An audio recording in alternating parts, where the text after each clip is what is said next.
ওয়ালাইকুম, সবাই কেমন আছেন? আলহামদুলিল্লাহ, আমিও ভালো আছি। তো অনেক দিন ধরে ফোনে ভিডিও দেখি, তারপর বাইরেও খাওয়া হয়। ডিমের একটা রেসিপি যেটা ভাইরাল, বাইরে সবাই বেশি পছন্দ করে, বাসায় কমই খায়, কিন্তু আমি বাসায় বানাইতেছি। আমি মনে হয় প্রথম বাসায় বানাই নাই, আমি ফার্স্ট টাইম বাসায় বানাইতেছি। ডিম সিদ্ধ বসায় দিছি, তার পাশাপাশি আমি যা যা লাগবে সেগুলো কাইটা কুইটা নিতেছি। আর আমার সাথে আমাকে হেল্প করতেছে আমার ভাগিনা, আমার বড় ভাগিনা, যেহেতু বড়াপুর বড় ছেলে। তো ওদের বাসায় আসলেই বিশেষ করে আমার অনেক কিছু বানানো হয়। তো এখানে পেঁয়াজ, কাঁচামরিচ, লেবু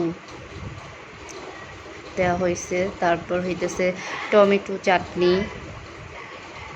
এটা আমার বড় ভাগিনা, ও আমাকে হেল্প করতেছে। আর আমি লেবু দিতেছিলাম, তারপর হইতেছে এটার মধ্যে দেখা যাইতেছে কাসুন্দি দেওয়া হয়, তারপর হইতেছে টেস্টি সল্ট দেওয়া হয়, তারপর ম্যাগি মশলা দেওয়া হয়, তারপর সব কিছুই টুকটাক যেটা স্বাদ বাড়ানোর জন্য দেওয়া হয়। ধনিয়া পাতা দিলে আর একটু মজা হইতো, যত ধনিয়া পাতা ছিল না। তারপর শুকনা মরিচ একটু ভাইজা নিতেছি, তারপরে এটারে গুঁড়া করা এটা দেওয়া হবে।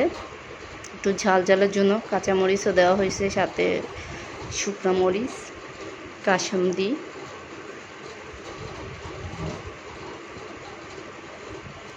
আর এটা অলরেডি খাইতে এমনি মজা লাগতেছে, মনে হয় এমনি খেয়ে ফেলি, যেহেতু টক টক একটু সব রকমের আইটেম। তারপর আমার মনে হইতেছে তখনই খেয়ে ফেলি। তো আলহামদুলিল্লাহ, অনেক কিছু তৈরি করতে বেশি সময় লাগে না, আর বিশেষ করে এটা খুব কম সময়। ডিম সিদ্ধ করতে তো 10 মিনিটও লাগে না। চারটা ডিম সিদ্ধ হয়েছে, 8টা ডিম সিদ্ধ হয়েছিল।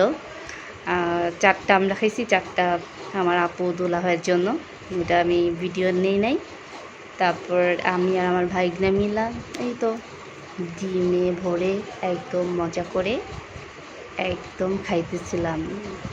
আলহামদুলিল্লাহ, অনেক স্বাদ হয়েছে, অনেক স্বাদ হয়েছে।